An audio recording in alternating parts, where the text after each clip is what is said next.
이 책 리뷰를 해드릴까 해요. 최원철 박사의 고치는 암, 말기암 전통의 답이 있다. 저는 이 책을 암 걸리고 한 3개월 정도인가 있다가 이 책을 봤을 거예요. 근데 이번에 서점에 갔더니 최원철 교수의 살리는 암이란 책이 또 나왔더라고요. 그래서 이 책도 사봤습니다. 왜 이걸 사보느냐 하면, 우리나라는 다른 나라에 비해서 양방과 한방, 이게 의사 선생님들이 두 부류가 있잖아요. 양방과 한방이 있는데 서로 내게 맞다, 니께 맞다, 이렇게 약간 뭐랄까요? 집단 이기주의라고 할까요? 한방 쪽에서 의료보험이 되는 걸 양방 의사 선생님들은 또 막 반대 시위를 하고 그러잖아요. 근데 저는 이 국민의 한 사람으로서, 저는 환자의 한 사람으로서 양방과 한방이 이제 협진을 하고 정말 서로 보완을 한다면 우리나라가 암 치료의 최강국이 되지 않을까, 이런 생각을 많이 하게 되거든요. 근데 이제 이 책을 읽어보니까 전통의 답이 있다고 했는데, 이 전통의 사실 이 동의보감, 저는 이 대체의학과에서 이 동의보감 이 책으로 적어도 했어요. 수업도. 근데 전통적인 동의보감에도 이분이 지금 넥시아라는 약을, 항암제를 개발해서 지금은 개발하지 않습니다. 유튜브에 넥시아 치면 이분의 비하인드 스토리가 나옵니다. 근데 개발해서 말기암 환자를 굉장히 많이 살렸어요. 많이 살렸는데 결국은 의사협회 이런 데서 막 고소를 당하고 순환을 너무 많이 겪어서 거의 운영하던 병원이 파산이 될 지경으로 법정에 끌려다니고 하다가 결국은 다 그만두고 그런 순환을 겪었더라고요. 이 책 내용에 그게 다 나옵니다. 근데 이걸 봤을 때 이분의 주장을 저는 많이 수긍이 가요. 그러니까 이 주장이 맞다는 생각을 많이 했거든요. 이 책에 보면 1971년에 미국의 닉슨 대통령이 암과의 전쟁을 선포했다, 그 내용이 나옵니다. 근데 지금 현재 2019년입니다. 저길로 보면 거의 50년이 다 돼가죠. 50년이 지난 지금에 암을 정복했느냐? 절대 정복하지 못했죠. 암과의 전쟁에서 암이 승리하고 있습니다. 미국에서는 공식적으로 암과의 전쟁에서 패배했다고 아예 발표를 했습니다.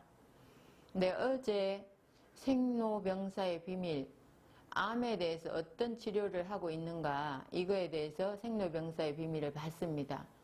면역치료제, 지금은 개인 맞춤 치료제로 간다. 근데 내용을 관심이 많잖아요. 저도 암 환자고 저 역시 지금 암 덩어리를 달고 있습니다. 더 크지는 않아요. 그냥 휴면암인 것 같아요. 그냥 가만히 있어요. 그렇지만 완전히 없애고 싶은 게 제 마음이고, 이걸 완전히 없애면 제가 했던 요법 모든 걸 집대성해서 정말 거기 모든 제가 해봤던 걸 다 해서 좋았던 것만 책으로 내고 싶다, 이런 생각을 합니다. 근데 지금은 아직 암을 달고 있으니까 책 나올 시기가 아닌 것 같아요. 책이 나올지 안 나올지도 모르겠고, 일단은 그런데 어제 방송을 보면서 제가 참 요원한 얘기다. 왜 그런 생각을 했냐면, 미국에서 임상 실험을 하더라고요. 한국에서는 아예 들어온 상황은 아니고, 개인적으로 이제 암세포의 변이 이런 걸 다 조사를 해서 거기에 맞는, 개인에 맞는 암치료법을 이렇게 쓴다고 그래요. 근데 그게 한 4억, 5억 정도 한다고 해요. 그러니까 어떻게 보면 우리나라에 들어와서 실용화가 된다고 해도 저 같은 서민은 그림의 떡이죠. 예. 그 그림의 떡이겠다. 저게 실용화가 된다고 해도 그런 생각이 들어서 좀 착잡하더라고요. 근데 아직 뭐 들어온 것도 아니고 그래서 조만간 머지 않은 미래에 실용화가 돼서 정말 많은 사람들이 그걸 쓰고 그냥 저렴한 가격에 누구나 할 수 있는 기술이었으면 좋겠다. 이런 생각만 해봤습니다. 그런데 우리가 뭐 그게 한국에 들어올지 언제 실용화가 될지도 모르는데 마냥 넉놓고 있을 수는 없잖아요. 암이라는 놈은 계속 달리는데 그러니까 얘를 제어하기 위한 노력을 해야 될 수밖에 없는 거죠.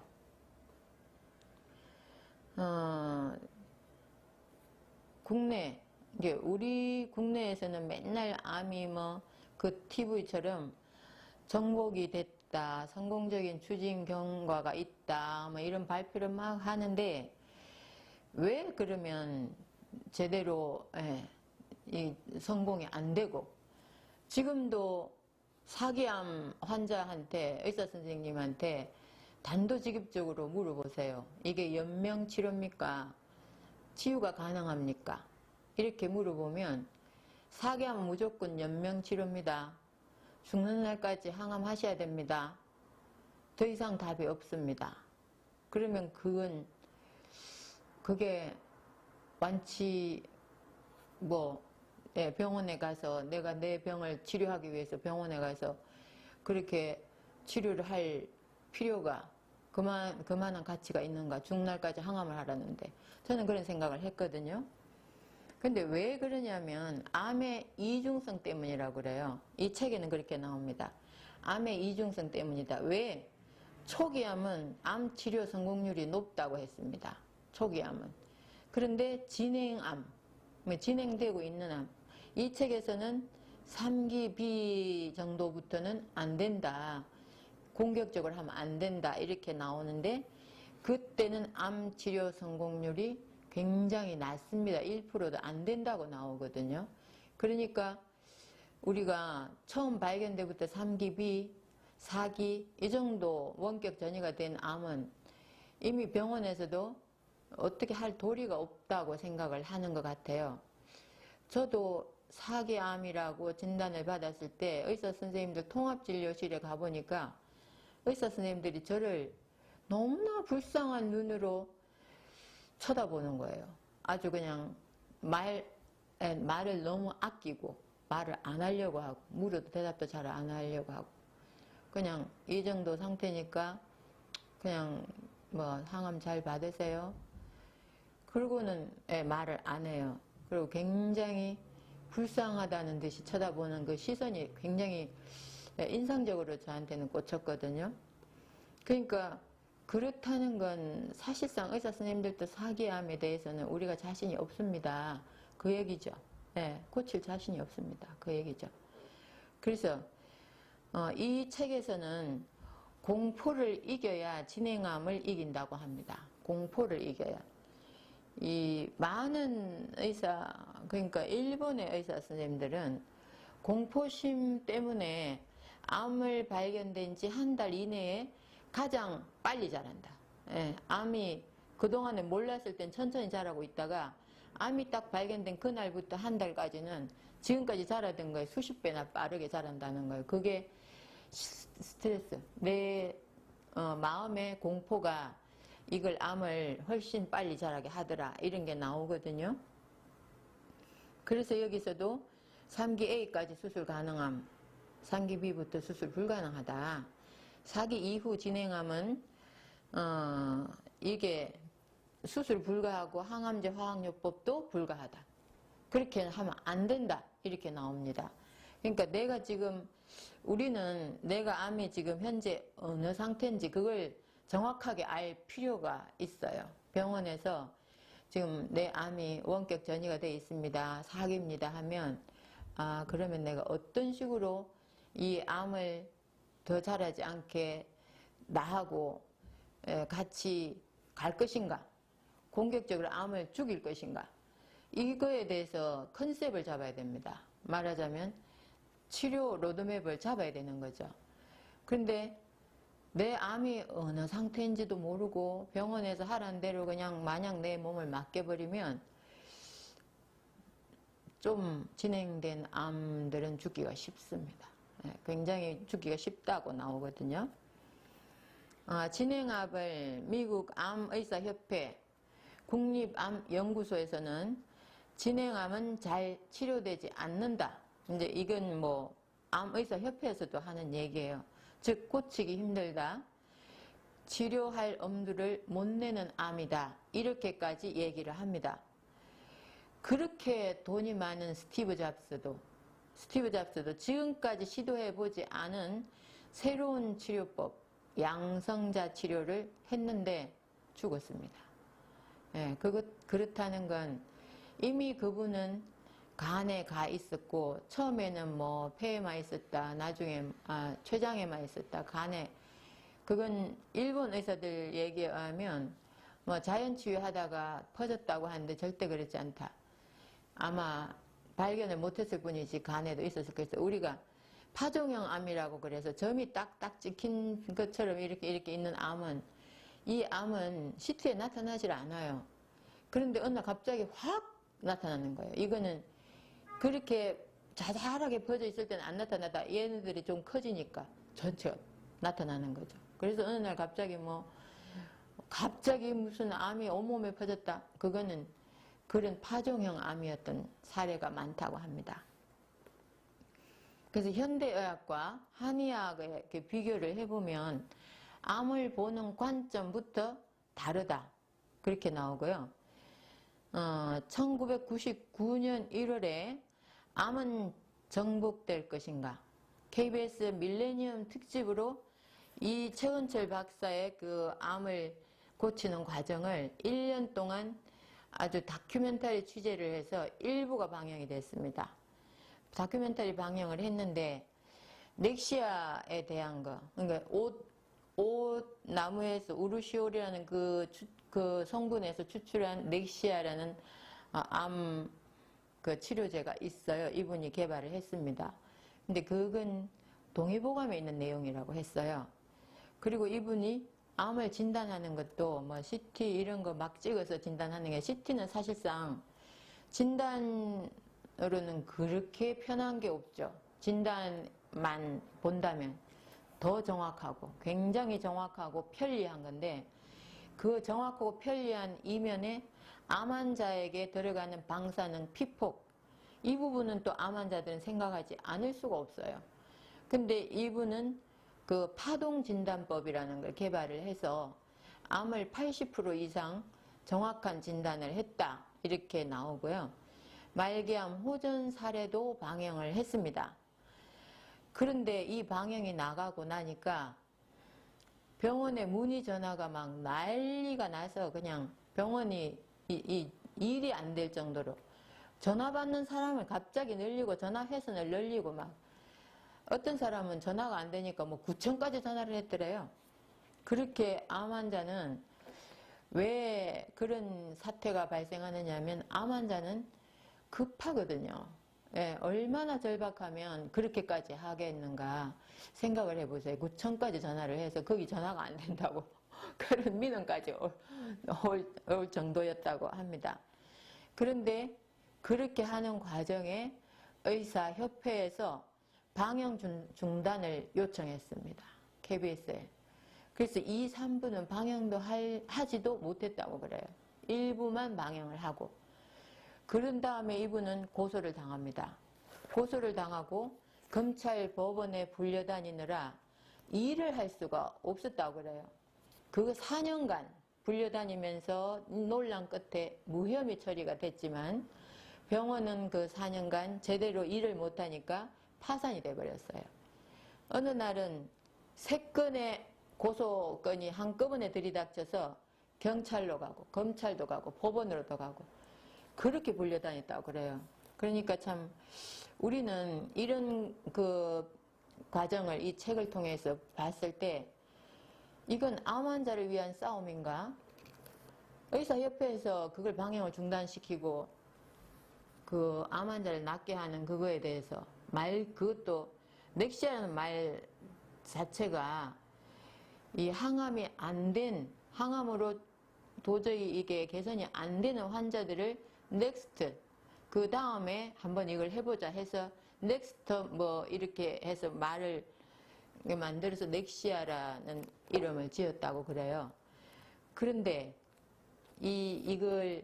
그걸 했다는 이유로 고소를 당하고, 그게 우리 사회가 건강한 사회일까요? 저는 그런 생각을 하거든요. 건강한 사회는 아니다. 우리 사회는 이미 암에 걸려 있다. 이 암 환자들을 낫게 하는 사람마저 고소를 해서 그 일을 못하게 만들어버리고, 그건 이 사회 자체가 암에 걸려 있지 않나. 저는 그런 생각을 하게 되거든요. 온나무 추출물의 안정성 및 항암 효과에 관한 연구로 이분은 경희대에서 박사 학위를 갖고 있고요. 외국 대학에서 여러 대학, 러시아에서도 중국에서도 이렇게 4개의 박사 학위를 갖고 있더라고요. 저는 이런 분을 저는 만나본 사람도 아니에요. 책으로만 봤습니다. 이런 분들을 굉장히 존경합니다. 왜 그러냐면 누가 다 연구해서 주는 걸 가지고 그대로 하는 의사도 있어요. 그런데 이게 안 되는 건 왜 안 되는지 고쳐야 된다. 이걸 어떻게 하면 고칠 것인가. 연구하고 이런 사람 진짜 의사 아닌가요? 그래서 저는 양방이든 한방이든 고치려고 하는 의사가 진짜 의사라고 봅니다. 근데 이분은 그런 의사이지 않나. 그래서 제가 사실은 이분을 좀 만나보고 싶었어요. 근데 이번에 또 제가 이분에 대해서 이 책을 읽고 굉장히 인상이 참 깊고, 이런 분이라면 참 우리나라에서 키워야 될 인재인데 왜 이 인재를 짓밟았는가 이런 생각을 하게 됐고요. 이번에 이 서점에 가니까 이 책이 있기에 그냥 무조건 샀습니다. 뭐 이분에 대해서. 근데 내용이 그렇게 엄청 다르진 않아요. 그냥 비슷해요. 근데 이분이 강동 경희대 한방병원에서 근무를 하고 계셨길래 이 책에서는, 그래서 지금도 거기 계신가 하고 전화를 해봤더니 지금은 거기 안 계시더라고요. 그러니까 이분의 그 진료를 받을 그런 기회는 없는 것 같아요.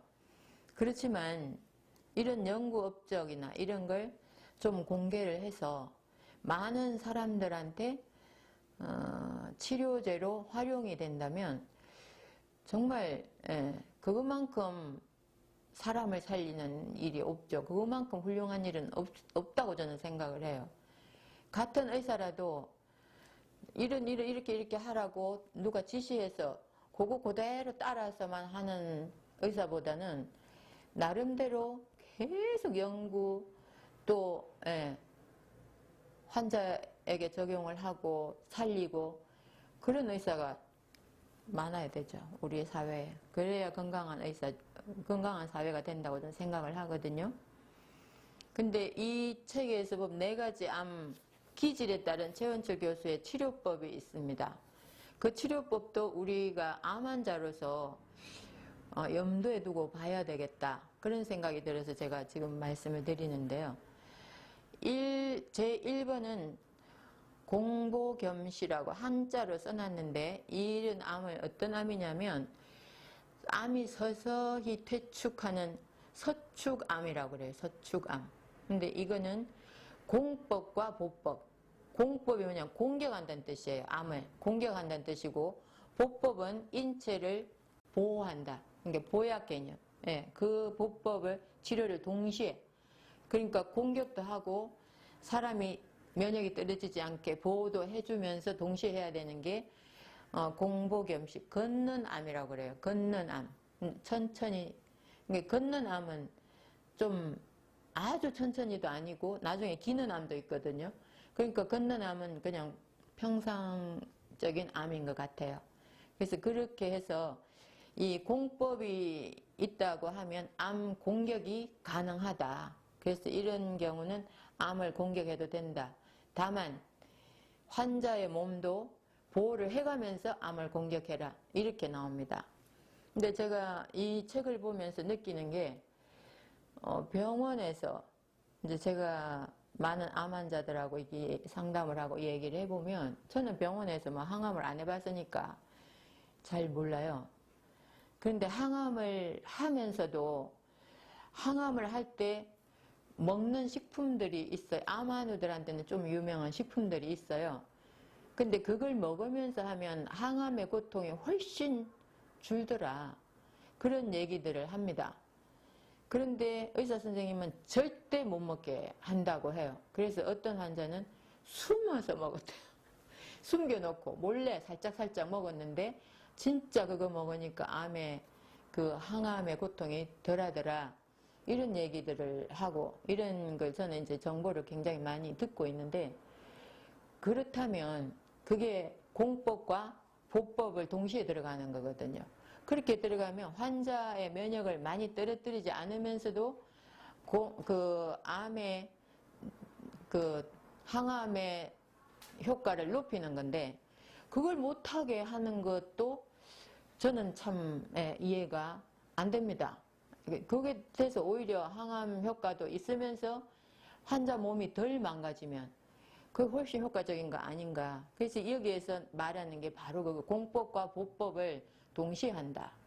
그 다음에는 반이필사라고 합니다. 반이필사는 뛰는 암이라고 그래요. 그러니까 암이 막 엄청 빨리 자라는 거죠. 암의 진행 속도가 빠른 그걸 서증암이라고 하는데, 몸을 먼저 보호한 다음에 암을 치료해라. 그러나 암을 공격하면 안 된다. 이렇게 표현되고 있습니다. 이 책에. 그러니까 막 암이 엄청 빨리 한다고 해서 뭐 막 당장 뭐 항암하지 않으면 막 곧 죽을 것처럼 얘기를 하죠. 근데 그렇게 하면 안 된다고 이 책에 나와 있고요. 암의 진행 속도가 빠를수록 몸을 먼저 보호한 다음에 암을 치료한다. 그래서 암 공격하지 마라. 공법은 안 된다는 거죠. 그 다음에 세 번째는 여인해로라고 합니다. 기는 암. 이거는 뭐 천천히 가는 암이에요. 암의 진행 속도가 느린 유지암이라고 하거든요. 유지암은 공격하는 공법보다는 보법만으로 오로지 몸을 보호해서 이 몸이 스스로 자기 스스로 이 면역으로 잡아먹게 하는 그런 암이 기는 암이라고 그래요. 너무나 천천히 자라는 암. 이걸로 치료해서 암의 동면을 유도해야 한다. 이렇게 나옵니다. 암이 이제 잠자게 만드는 거예요. 제가 이런 암 아닌가 싶어요. 기는 암. 그 다음 과반즉사라고 하는데 네 번째는 이놈의 암은 수시로 돌변한다고 그래요. 그래서 암의 기질이 수시로 돌변하는 복합암. 복합암의 경우에는 체력이 강한 환자는 암의 크기를 줄인 다음에 보법으로 다스리고, 그러니까 공법이 들어갔다가 보법으로. 그 다음 체력이 약한 환자는 몸을 먼저 보호한 다음에 암을 공격적으로 치료를 한다. 그래서 이 과반즉사, 수시로 돌변하는 이 암은 암의 크기보다 체력이 우선이다. 이렇게 나옵니다. 그러니까 내 암이 기는 암인가, 뛰는 암인가, 걷는 암인가, 아니면 수시로 돌변해서 크다가 줄다가 이러는 암인가, 이런 걸 잘 판단을 하셔갖고 이것도 내 암을 치료하는데, 병원에서 뭐 딱 정해진, 병원에서는 이런 게 없어요. 다 똑같습니다. 천천히 가는 암이든 뭐 빨리 크는 암이든 무조건 항암, 빨리 수술, 항암이 뭐 가능하면 항암하고 수술 가능하면 수술하고 무조건 막 빨리빨리 해야 된다는 식이죠. 그렇지만 좀 더 신중하게 내 암의 그 어떤 성질, 그걸 잘 파악을 해서 좀 신중하게 결정을 하면 오히려 살릴 수 있는 확률이 더 높지 않을까. 저는 이 책을 보면서 그런 생각을 하게 됐거든요. 이분 얘기가 나는 암 환자의 어혈과 중증도 또 체질을 종합적으로 판단을 해서 개별 맞춤형 치료를 한다. 치료 효과를 높이기 위해서 반드시 전제되어야 할 것은 환자를 정확하게 진단하는 것이다. 그러니까 우리가 한방과 양방의 차이점이라고 할 수 있는 거죠. 양방에서는 뭐 다 똑같아요. 다 거의 뭐 빨리빨리 이렇게 수술 가능하면 수술하고 항암 가능하면 항암하고 또 방사선도 뭐 막 하고 저는 방사선 하는 거는 저는 정말 수술 항암까지는 저는 심적으로 좀 동의를 하는 편인데 방사선을 하는 거는 정말 방사선을 한 사람들이 대부분 많이 저기가 돼요. 재발이. 방사선을 이미 몸에 넣어버리면 우리가 엑스레이만 많이 찍어도 암에 걸리기 쉬운데 이 방사선 CT도 제가 참 위험하다는 걸 책에서 엄청 많이 봤거든요. 그래서 저는 지금까지 CT 안 찍어요. 딱 혈액 검사만 합니다. 종양 표지자 검사.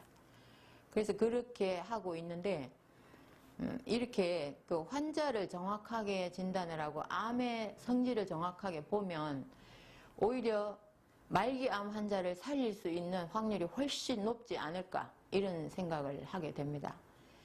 그래서 전통암치료법, 이 책에 나온 전통암치료법은 어혈을 풀어준다. 몸을 보호하면서 암을 공격한다. 그러니까 어혈을 먼저 풀어주는 게 제일 1번이에요. 그 다음에 두 번째는 몸을 보호하면서 암은 공격한다. 그러니까 몸이 뭐 면역력이 막 아주 그냥 사정없이 떨어지는데 거기다 대고 계속 항암을 해야 된다. 그거는 정말 위험한 의료행위가 아닌가 저는 그런 생각을 하게 되거든요. 그 다음에 세 번째는 암의 기질에 따라 치료법을 달리한다. 그게 앞에서 제가 말씀드렸죠. 걷는 암, 뛰는 암, 기는 암, 수시로 돌변하는 암. 기질에 따라 치료법도 달라져야 된다는 게 맞는 것 같아요. 그 다음에 또 한방암 치료의 원칙을 이 책에서는 뭐라고 하냐면 1번은 평온한 마음을 가져라. 그거는 한방이든 뭐 양방이든 다 똑같아요. 저도 그렇게 생각을 합니다. 제가 만났던 많은 암 환우들 중에 먼저 저 세상에 간 사람들은 마음이 편치 않았어요. 그리고 계속 암이 자라고 있는 사람들은 거의 다가 스트레스를 받고 있었어요. 현재도. 그래서 그 스트레스의 원인이 제거가 안 된 상태에서 암 치료를 하는 사람들은 거의 잘 암 치료가 안 돼요. 제가 그걸 많이 봤는데 그런 부분에서는 가족들도 상당히 협조를 하고 본인도 그 스트레스 관리에 뭐 내가 스트레스를 뭐 때문에 스트레스 받는지 그런 부분을 좀 많이 생각을 해야 되고 또 과거에 어떤 원한 관계에 있는 사람들 내 돈을 많이 띄어먹었다거나 그 사람 때문에 내가 정말 어떤 사람은 별 저기도 없는데 사람 잘못 만나서 옥살이까지 하고 그런 사람들도 있어요. 그게 평생의 그 한으로 남다 보면 이게 암이 되기 쉽거든요. 그러면 그 사람을 용서하는 게 우선은 먼저라고 했어요. 책에 많이 나오거든요.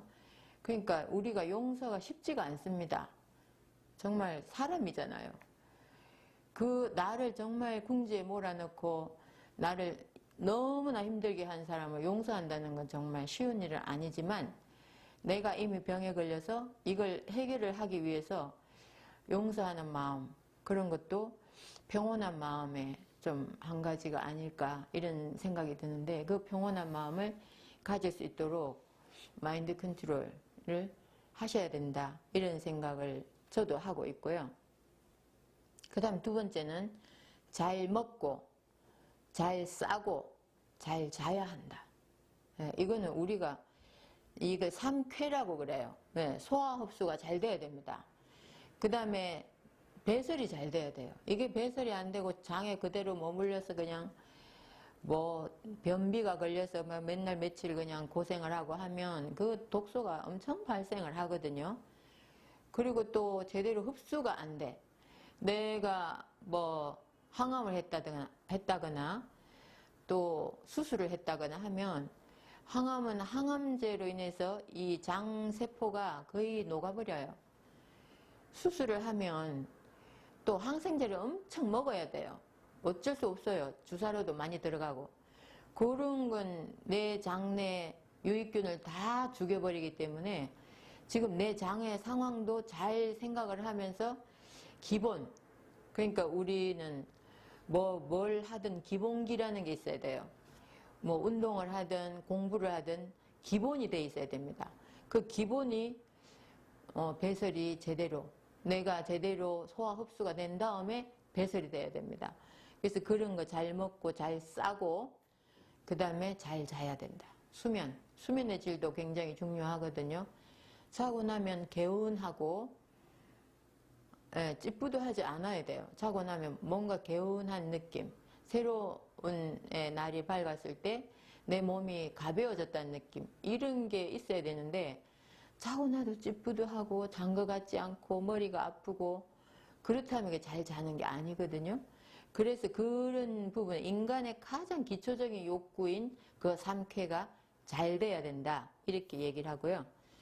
그 다음에 한 템포 느리게 사는 법을 실천한다, 이렇게 나옵니다. 우리가 스트레스 많이 받고, 스트레스도 사실 좀 느리게 가자 그러면 괜찮습니다. 저는 암에 걸리고 나니까 뭐 돈 엄청 벌어서 뭐 사실 부모가 우리는 생활비만 있으면 되죠. 기본적으로 돈 많이 자식들한테 물려주려고 막 애를 쓰면요, 자식들 병신 만들기 딱 좋아요. 돈 많은 집 자식이 일 안 해요. 일 안 하고 그냥 그저 부모 돈 어떻게 쓰든 놀아가면서 쓰려고 하는 연구만 하다가 부모 돌아가시면 세상 경험이 없기 때문에 그 돈 날려버리는 것은 순식간입니다. 그렇기 때문에 자식들한테 돈 물려주려고 막 애쓰고 막 그렇게 늙어서까지 그렇게 살 필요가 없다고 봐요, 저는. 그래서 그냥 생활비 정도만 있으면 느리게 살아도 된다. 마음만 건강하게 살자. 그래서 사실 암에 걸리니까 그런 생각이 들긴 해요. 어떤 분들은 저한테 걱정을 해요. 뭘 먹고 사냐고. 근데 뭐 먹고 사는 거 사실 돈 많이 안 들어요. 제가 뭐 어디 병원 엄청 뭐 다니는 것도 아니고. 그래서 그냥 저냥 살면 되거든. 천천히 가면 되고. 또 빨리빨리 습관, 이게 병도 마찬가지입니다. 제가 이렇게 이제 유방암을 달고 있으니까 어떤 환자는 왜 그걸 달고 있냐, 뭐 아프리카에 가면 뭐 하산제로 유방암을 완치를 시킨다는데 아프리카에 가자, 그런 친구도 있고요. 또 뭘 하면 좋아진다, 뭐 하면 좋아진다, 막 그 치료법이 뭐 한 가지 병에 치료법은 100가지 더 돼요. 그래서 제가 지금 내가 하고 있는 거 다 해보고 몇 달간이라도 해보고 안 되면 또 그때 가서 바꿔도 된다. 천천히 없어져도 되니까 너무 조급해 하지 마라. 그러다가 오히려 더 커진다. 그런 얘기도 하거든요. 그러니까 빨리빨리에 대한 조급증, 그것도 오히려 암을 부추기는 거 아닌가. 좀 천천히 가도 된다, 저는 생각을 합니다. 그래서 이런 걸 해결을 하면 어혈을 덜 만들어요. 계속 스트레스 받으면 이 체질이 알칼리화 되거든요. 그러면 어혈을 자꾸 만들어댑니다. 그렇기 때문에 이게 좀 한 템포 느리게 사는 법을 암 환자들은 좀 배워야 되지 않는가, 이런 생각도 하게 됩니다. 그래서 이 책에서 보면 양방과 한방 암 치료의 차이점이 눈에 확 보입니다.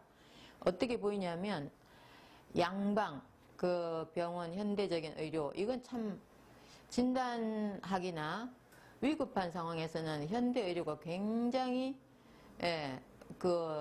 저기가 높아요. 그러니까 참 그 성취도가 너무나 훌륭하죠. 굉장히 좋다고 생각을 합니다. 그런데 암 치료에서는 암만 본다는 거죠. 암만. 한방은 환자의 몸을 먼저 봅니다. 환자의 몸 상태. 예. 그래서 이게 차이점이 아닌가 제가 내린 결론이고요. 양방에서는 암만 보기 때문에 결과만을 치료합니다. 암. 그런데 결과만 치료하고 수술, 항암, 방사선을 하게 되는데 수술, 항암을 하는 건 정말 빙산의 일각이라고 많은 책에 나오거든요. 빙산에서 보이는 부분만 없앤다고 그 사람의 암이 없어지냐. 이 몸이 바꿔지지 않으면 암은 계속 만들어진다. 그러니까 재발이 많은 거예요. 예, 재발을 없애려면 몸을 먼저 바꿔라. 그 말이 맞거든요. 근데 한방은 원인과 결과를 동시에 치료한다. 이렇게 나오는 걸 보면 저는 자연치유도 그렇다고 생각을 합니다. 제가 자연치유를 하면서 제 몸의 면역력을 떨어뜨리는 짓은 절대 하지 말자. 그게 제 1번 철칙이었습니다. 면역력만 올리면 암이 저절로 없어진다고 했으니까. 근데 사실 저는 그걸 제 몸으로 경험을 했거든요. 정말 많이 통증이 심할 때는 제가 여기 이 목 밑에까지 아팠어요. 그리고 이 팔, 여기서부터 자다가 돌아만 누우면 잠을 깨는 거예요. 여기 너무 아파서. 그런데 지금은 마음대로 돌아 눕고 자고 통증이 없어진 걸로 봐서는 암이 좋아지고 있지 않나. 제 느낌이에요. 병원에 가서 안 찍어봤으니까. 그런데 일단 통증은 다 없어졌거든요. 그런 걸 보면 마음을 막 빨리 없애려고 막 애를 쓸 필요도 없고, 그렇다고 또 너무 결과에 대해서 막 너무 일희일비할 것도 없어요. 암이 가서 보니까 재발을 했다더라 벌벌벌 떨고 난리를 쳐요. 그럴 필요 없습니다. 그냥 차분하게 내 몸을 빨리 개선시키는 거, 그쪽이 더 맞다고 보거든요. 그래서 저는 한방 치료 방법이 자연 치유하고도 상당히 닮아 있다, 이런 생각을 하면서 오늘 이 책에 대한, 이 책 두 권입니다. 같은 저자입니다. 최원철 교수. 이 책 두 권에 대해서 리뷰를 해봤습니다. 감사합니다.